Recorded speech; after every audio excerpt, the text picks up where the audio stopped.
Dunia tengah berubah. Berbagai tren neokolonialisasi bergerak dan berkembang secara masif dengan berbagai pola gerakannya. Virus ideologi radikal, intoleransi, ekstremisme dan terorisme telah berkembang menjadi senjata efektif untuk menghancurkan kedaulatan sebuah negara. Kalau di dunia Islam dimulai dari Arab Spring, Ar-Rabi' al-Arabi, dimulai dari Tunis, kemudian Mesir, Libya, sekarang masih Suriah, dan seterusnya. Insya Allah kalau kita, selama kita masih memperkuat ukhuwah di antara kita, insya Allah Arab Spring gak akan berpengaruh untuk kita semuanya. Kalau toh ada pengaruhnya sedikit.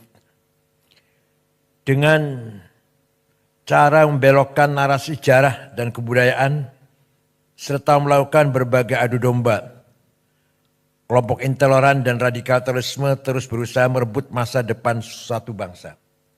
Dengan menggunakan diksi-diksi agama yang terdistorsi dan dipolitisasi, serta dengan mengorbankan sentimen atas nama agama. Ideologi radikal, intoleransi, ekstremisme dan terorisme bergerak merekrut dan menghegemoni para pengikutnya baik secara terbuka maupun secara tertutup. Sejak dulu ada, zaman Nabi pun ada, maka turunlah Al-Quran, ayat Al-Quran, wal murjifuna fil madinati lalugriyannaka bihim thumma la yujawirunaka fiha illa qalila. Muhammad, wal murjifuna fil madinah, orang-orang atau kelompok yang bikin gaduh di Madinah, usir Muhammad. Jangan berkesempatan hidup bersamamu di Madinah. Sekarang kita sedang menyaksikan radikal yang berada terjadi di Bangladesh. Sampai jelas di mata dunia, di depan mata dunia, konflik antara Islam dan Hindu di sana. Presidennya Nyai Hasinah lari terbirit-birit ke India. Sudah terlalu lama juga sih jadi presiden, bosan sudah. Juga kekerasan di Inggris yang selama ini harmonis. Beberapa umat Islam menduduki jabatan penting. Pernah menjadi wali kota di London. Pernah ada dubes Inggris di Indonesia Muslim. Namanya siapa? Abdul Azim namanya. Udah 5 tahun yang lalu ya. Sekarang sedang bergejolak.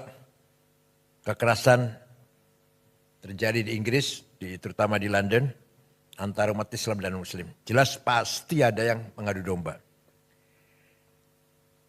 Fenomena pembubaran Jamaah Islamiyah dan keberadaan teroris attack merupakan pertanda lahirnya babak baru penyebar luasan ideologi radikal, intoleransi, ekstremisme dan terorisme yang bergerak masif secara terselubung dan undercover. Menurunnya indeks potensi radikalisme bukan pertanda perang terhadap gerakan dan paham radikal terorisme berakhir.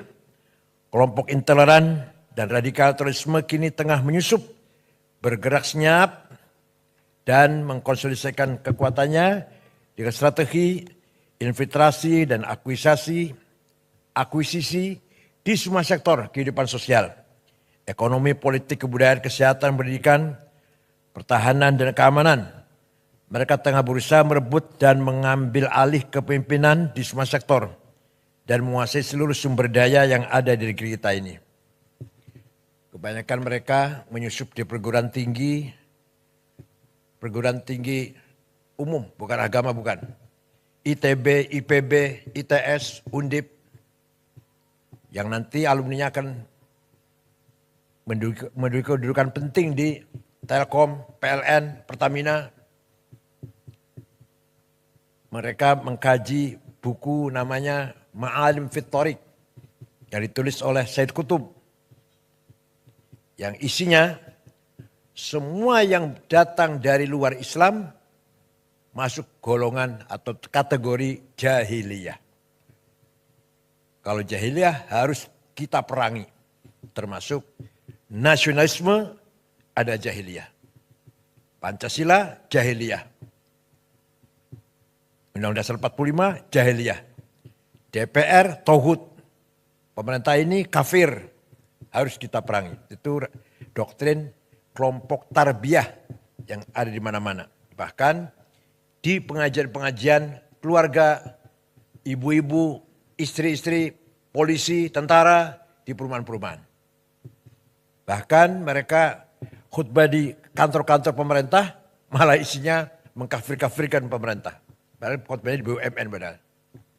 Di DPR ini pernah dibahas nggak Pak Anwar Sanusi? Pak Anwar Sanusi di DPR dibahas nggak? Nggak, pengamanan digital, keamanan cyber dibahas nggak di DPR? Komisi berapa itu? Komisi berapa? 3. Dampak krisis global dan residu politik Pilpres 2024 harus segera dimitigasi dan disolusikan bersama. Sehingga persatuan kesatuan nasional dan masa depan bangsa tidak terkoyak. Benang kusut perbedaan pandangan dan pilihan politik harus diakhiri dan rasa persaudaraan sebagai sama warga bangsa harus segera dipulihkan kembali. Memang terus terang kita malu dengan pemimpin yang non-muslim kalau kita bicara agama ya. Kita dapati pemimpin muslim yang amburadul, yang kacau balau, semrawut. Betapa kita bangga atau kita acungi jempol, kita hormati pemimpin yang non-muslim. Seorang Perdana Menteri Belanda, siapa namanya itu? Lupa namanya. 14 tahun jadi Perdana Menteri. Setelah serah jabatan, serah terima jabatan, pulang pakai sepeda pancal. Gak ada pengawal, gak ada yang nganter, pakai sepeda pancal. Mantan Perdana Menteri Belanda. Baru saja serah terima jabatan dari kantor, pulang naik sepeda pancal.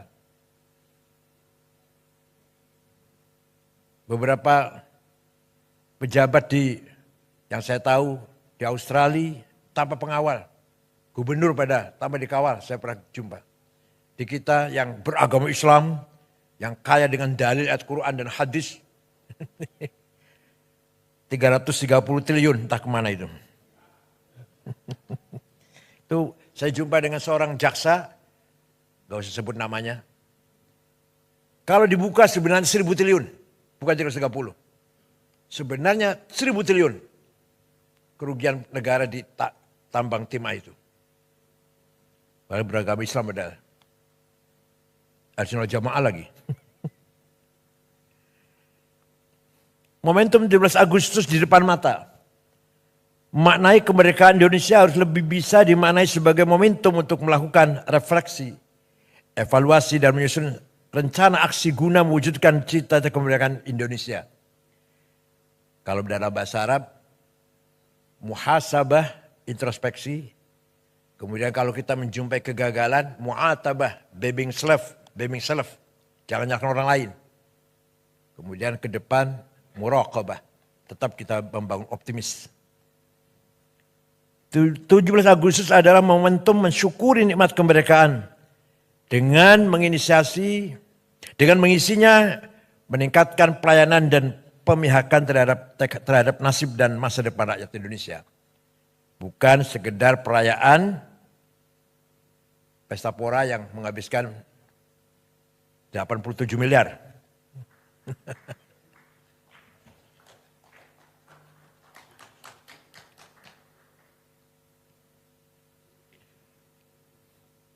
Demikian halnya peringatan kemerdekaan dengan pernak-perniknya seharusnya wajib menjaga harmoni keberagaman dan menjaga perbedaan keyakinan, bukan sebaliknya seolah menjadi ajang penyelarasan dengan tekanan tertentu untuk menanggalkan kewajiban agama. Di sini dibutuhkan kelompok yang betul-betul mengawal moral bangsa. Baik dari ulama Islam maupun dari para agamawan, agama-agama yang lain. Al-Quran jelas sekali Wala tasubbul ladzina yad'una min dunillah fayasubbul adwan bighairi ilm. Kadzalika zayyana likulli ummatin amalahum. Kamu jangan mencaci maki non-muslim. Jangan caci maki orang yang tidak menyembah Allah. Jelas sekali Quran itu. Karena masing-masing kelompok umat mempunyai kebanggaannya masing-masing. Tidak boleh kita saling mencaci maki. Harus kita hormati. Wala tasubbul ladzina yad'una min dunillah. Jangan menghina orang yang tidak menyembah Allah. Bapak sekalian, kelompok intoleran dan kelompok radikal terorisme hingga kini masih seringkali memanfaatkan rumah-rumah ibadah, majelis-majelis taklim dan pusat-pusat kegiatan keagamaan di lingkungan pemerintahan, BUMN yang masih terlalu longgar untuk menjadi wahana persemaian ideologi dan penyebarluasan gagasan kekerasan dan anti moderasi agama. Karena di Jakarta itu sholat Jumat sangat banyak. Stok khotib kurang. Asal mulanya itu. Jadi khutbah khotib seadanya. Masjid banyak, kantor-kantor Jumatan. Masjid-masjid di masyarakat sangat banyak.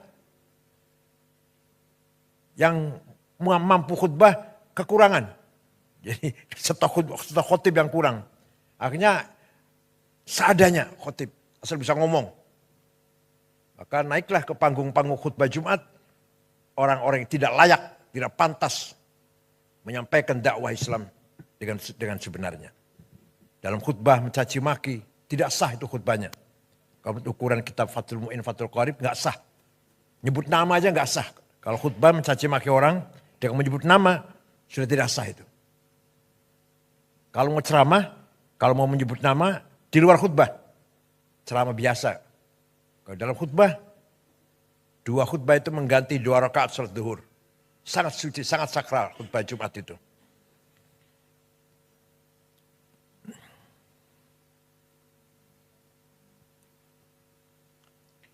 Rumah-rumah ibadah, majelis taklim dan pusat kegiatan keagamaan yang telah berhasil dikuasai oleh kelompok intoleran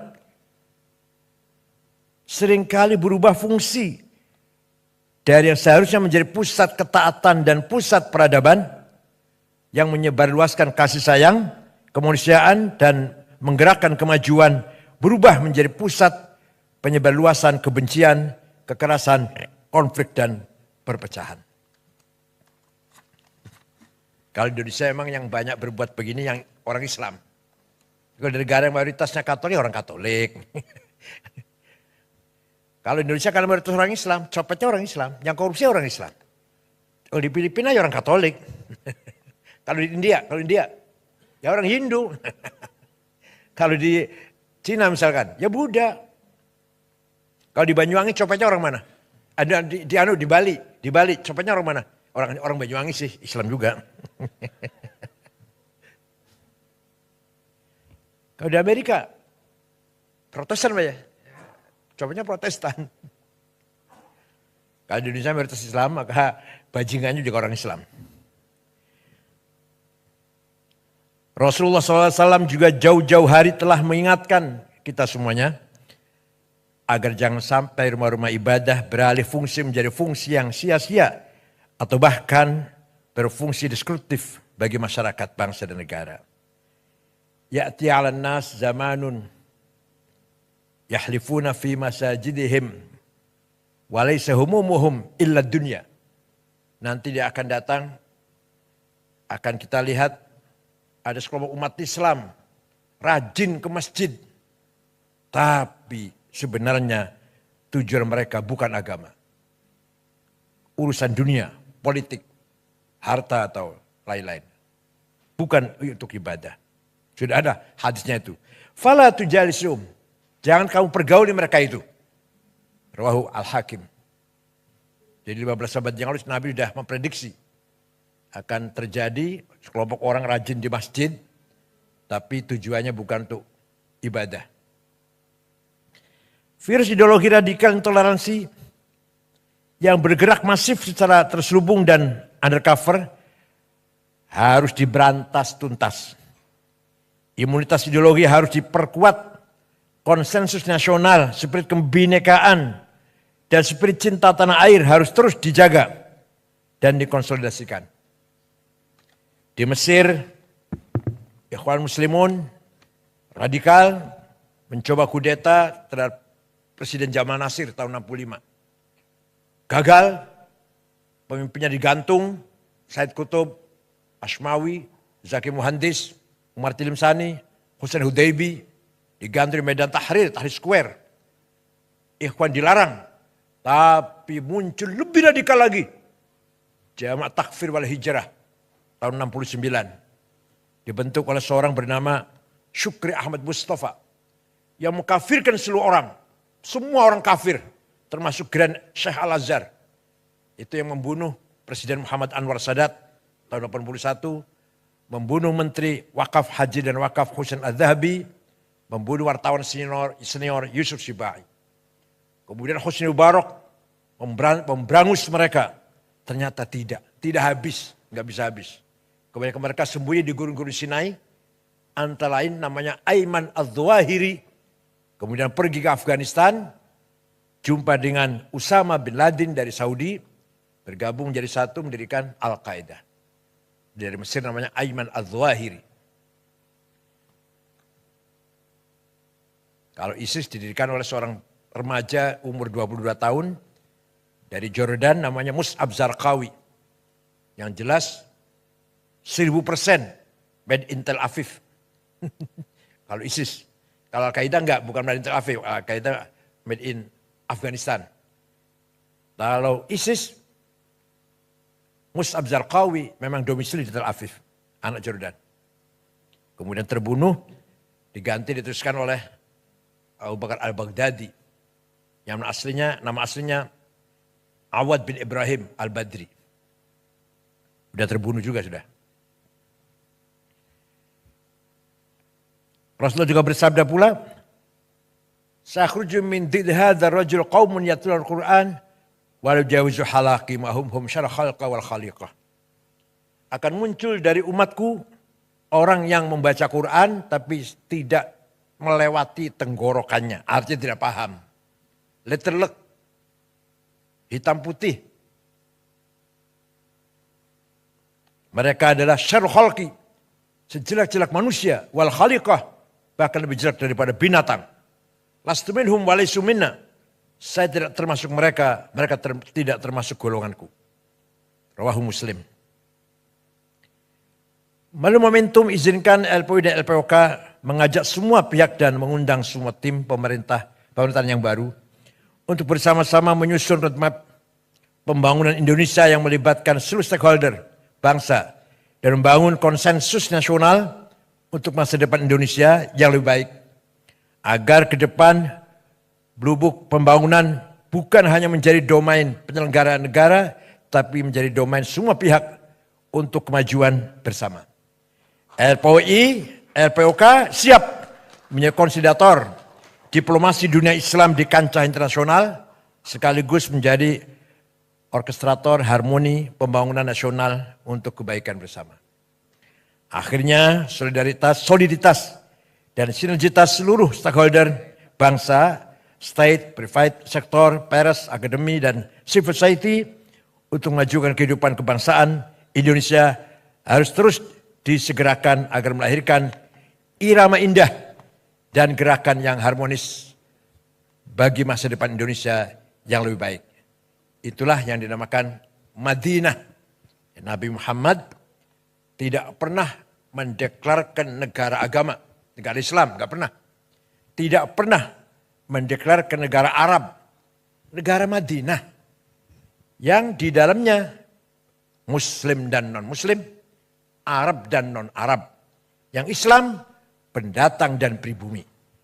Diberlakukan sama hak dan kewajibannya. Maka negara yang dibangun Nabi Muhammad adalah Madinah, bukan negara Islam, bukan negara Arab. Seperti Indonesia. Indonesia bukan negara agama dan bukan negara suku. Indonesia yang terdapat 6 agama, itu yang resmi. Yang tercatat Pak Catur. Yang tercatat masih banyak lagi. Agama kita ini Indonesia bukan negara agama dan bukan negara suku. Indonesia yang terdapat 6 agama itu yang resmi. Yang tercatat Pak Catur. Yang tercatat masih banyak lagi. Agama kita ini Darmo Gandul, Gotoloco, Sambelun, Subud, Parpalin, Kaharingan, Kapitayan, Karuhunan, Sunda Wiwitan, Pedayakan. Waduh masih banyak lagi agama, ada 200 barangkali pada di sini. Nyung Sewu, Jogja, kata nggih. Di Jogja banyak, di Jawa Tengah. Yang formal, yang resmi aja 6 agama, Islam, Katolik, Kristen, Hindu, Buddha, Konghucu. Bukan negara agama Indonesia ini. Bukan negara suku, bukan negara Jawa, Sunda, Batak, Dayak, Madura, bukan. Indonesia. Yang di dalamnya ratusan suku. Berapa? 400 ya? Lebih suku ya? 400 lebih suku dan 1000 lebih bahasa. Yang harus kita jaga bersama. Kebinekaan harus kita jaga bersama. Nabi Muhammad ketika menerima tamu Kristen Najran dihormati, kemudian Nabi mengatakan, "Qul inna aw iyyakum la'ala hudan aw fi dhalalim mubin." Ayo kita duduk bersama, bincang-bincang, entah aku atau Anda yang benar.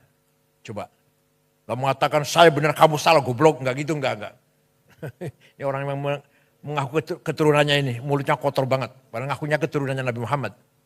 Nabi dulu, mari kita duduk bersama, ayo kita bincang-bincang.